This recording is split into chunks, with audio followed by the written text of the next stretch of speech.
Hey there, friends. Mike here with Soundstage EDU. I just wanted to pop in and give you guys a quick check-in from this road-weary host of yours. I only posted one episode this past week because I didn't get enough done before I left for my work trip, and I apologize about that. But I wanted to hop in here and just give you a little update and let you know what's going on, where I've been, what we've been up to, since we really try to focus on real life things here.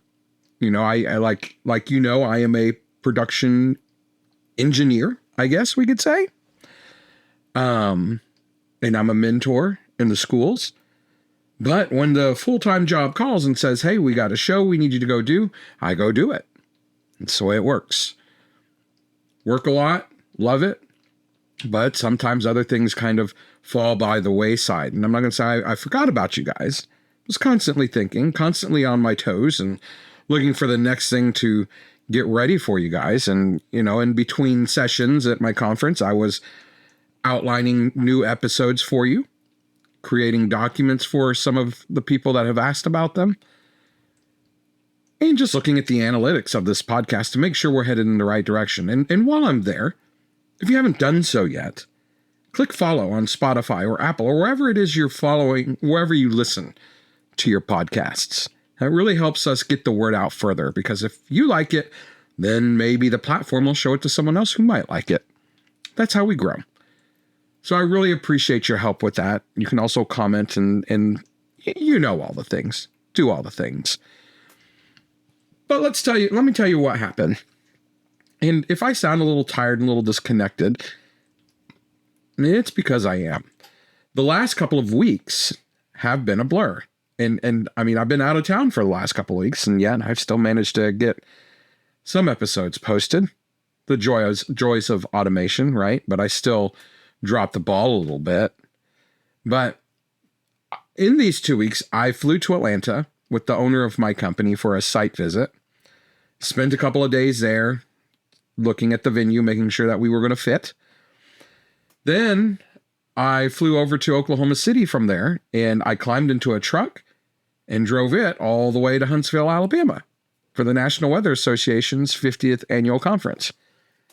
And if you know your geography, you know Atlanta and Huntsville aren't that far apart. So yeah, that was fun. Lots of extra miles there, but hey, we got to do what we got to do in this industry. So after a week on site at that conference, I turned right back around, got in that truck, drove it back to the warehouse, and then I flew home the next day. So yeah, your boy's tired. Well-traveled and regrettably running on fumes like truck stop snacks and hotel coffee, and got to have my own coffee this morning. So that was nice. But hey, my schedule is stacked already coming home. Got a cross-country meet to go to. My big kid's at a theater rehearsal right now. Thankfully, they didn't call me into that, but everybody knows I've been traveling, so they're giving me some grace. But here's what's really cool. Here's why I wanted to jump in. I could have been like a lot of other podcast producers and just been like, nah, they won't notice, which is probably true. But I wanted to come in here and let you know that I've got some kind of exciting news, good news. So out of all that travel, despite all that, and the fact that I don't, when I typically get on site at a job, I'm like head down, doing my work and not even paying attention to the people around me. But this client's a little different. I like them quite a bit. They're one of my favorite shows. And also, as a person who lives in the Midwest, I just love the weather. It's super exciting. And this was a whole week of scientific talks on weather stuff. Totally up my alley. But during this time, I made a couple of pretty cool connections. First, I met the actual weatherman for Drum Corps International. I didn't even know there was such a guy, but it makes sense. You know, he's a guy who sets the rules when weather turns ugly and keeps an eye on conditions at every tour stop. He's also well-versed in heat mitigation, and not only for the kids on the field, but for the spectators in the stands, because DCI tour shows are done in the summer, and it's hot everywhere. Even up north, it's hot. and they have to be mindful of that. And he made the comment that, you know, their audience is becoming older and not as healthy. And they need to take that into consideration when setting start times for the shows. And if some of you noticed who went to drum corps shows this summer, some of them started like an hour later than they used to, like at sunset, which is cool because that means we all get to play under the lights, right? But that was intentional. There was a reason behind it. It was because of the heat. Because at the beginning of the tour, they had people passing out and having medical emergencies from the heat. And so, yeah, I got to meet the guy that is in charge of all of that. And here's what's really, really funny to me. This just really points to the magic that social media can be. I was already friends with this guy on social media and didn't even realize it.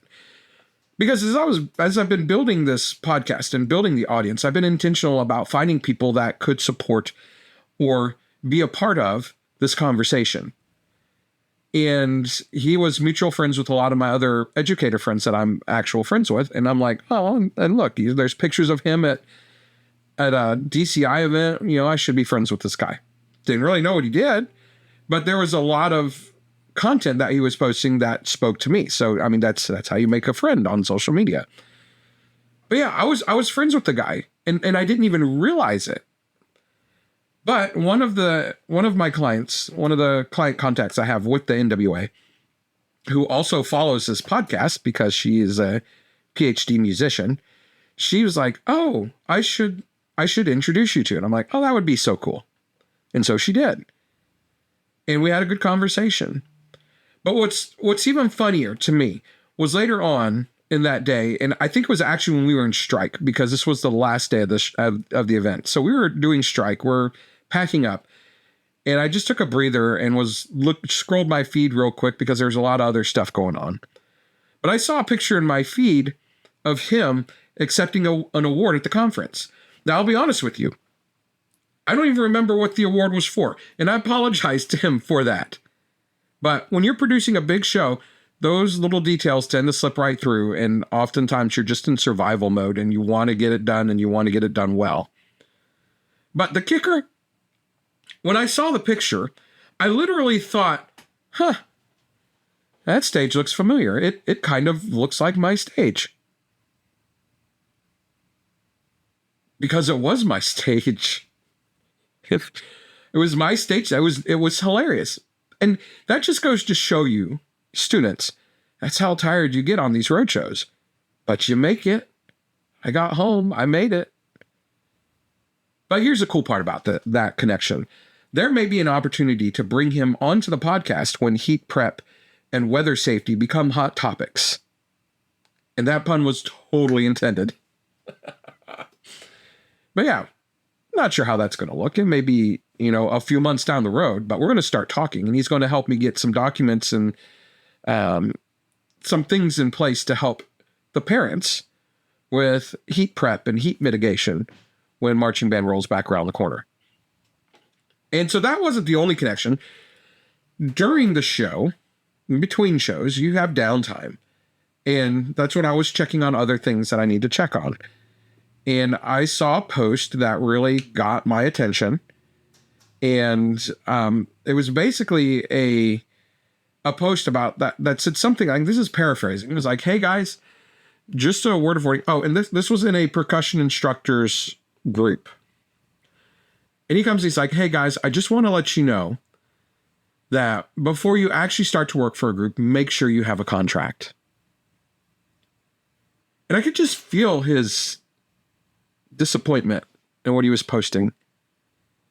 But what happened was he got let go from this percussion instructor job because he asked them about the pay schedule.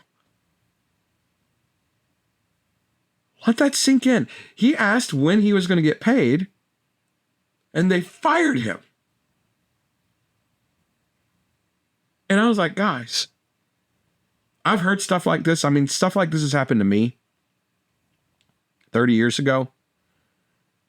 It's got to stop. That shouldn't be happening. But, I mean, I'm not the only one that thinks that sounds crazy, right? He got fired for asking about pay. But it's real. It's more common than you think. And we had a conversation. He reached out to me. He's like, hey, I said something on the post about, hey, I might do a podcast episode about this. And it wasn't even a group that I really say much about anything about this podcast. I'm just in there as an old percussion instructor helping people out. But I said, hey, maybe this is something we need to address.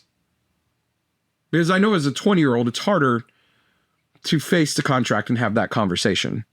And as a 50-year-old man, I have no problem with it. Most of the time. I'll be real, most of the time. So he reached out to me. He's like, hey, I'm the one who posted that. And I'm like, shoot, let's connect.